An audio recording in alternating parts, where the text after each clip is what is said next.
Today in PA is brought to you by Renewal by Anderson of Central Pennsylvania, which is hoping they can help you control your savings this month. How? By giving you up to $75 off each window if you buy 4, $100 off if you buy up to 6, and $150 off if you buy 9 or more. And $500 off each entry and patio door too. Interested? Then drop by renewalbyanderson.com for additional details. A Pittsburgh-based toy company has been accused of widespread failures. Meanwhile, some colleges are struggling with a lack of housing. Central Pennsylvania welcomes its first Wawa, and that escalated quickly. I'm Claudia Dimuro, and you're listening to Today in PA.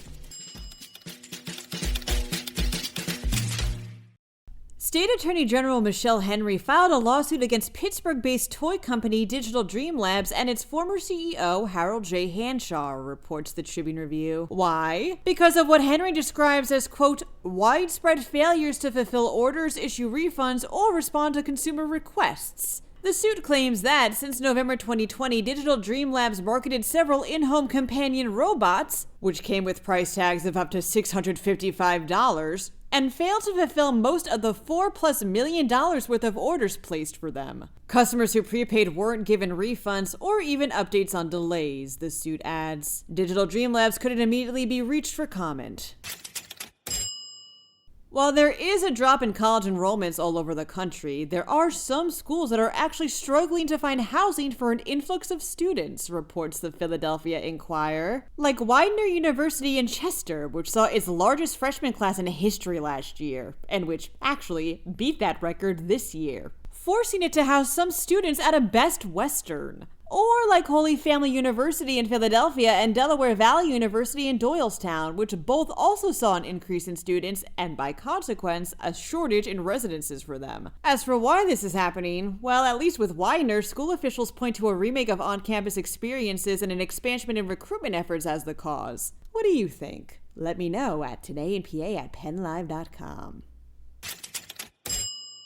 Central Pennsylvania has officially welcomed its first ever Wawa, states PennLive. A grand opening was held yesterday at the Lower Swatara Township store, with customers filing in as early as 4:30 in the morning. There was confetti, a parade, a hoagie making contest, free coffee, and the usual ribbon cutting. A Wawa mascot, Wally Goose, even made an appearance. More Wawas are planned to be opened up later in the year in the region at locations like York and Hanover.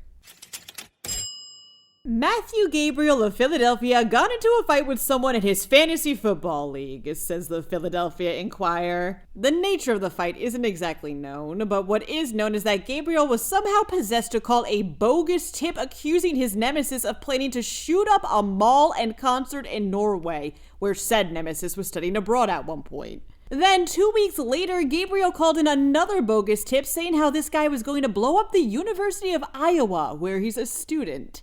After Norwegian and U.S. authorities investigated further, Gabriel eventually fessed up, with his attorney claiming that it was just a practical joke that may have went a little too far. Gabriel pleaded guilty this week to 2 felony counts of transmitting interstate threats, which usually come with a 5 years max prison sentence. Instead, government lawyers agreed to recommend a sentence of 15 months house arrest and 3 years probation.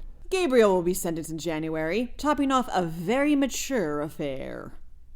Happy Friday, you guys, and happy almost official start of fall. Woohoo! To stay up to date over the weekend, visit PennLive.com. Also, please remember to rate this podcast and to leave it an honest review too, if you feel so inclined. Thanks in advance, and of course, thanks for sticking with us. I'm Claudia Dimuro. Have a great weekend, and we'll talk next week for some more Today in PA.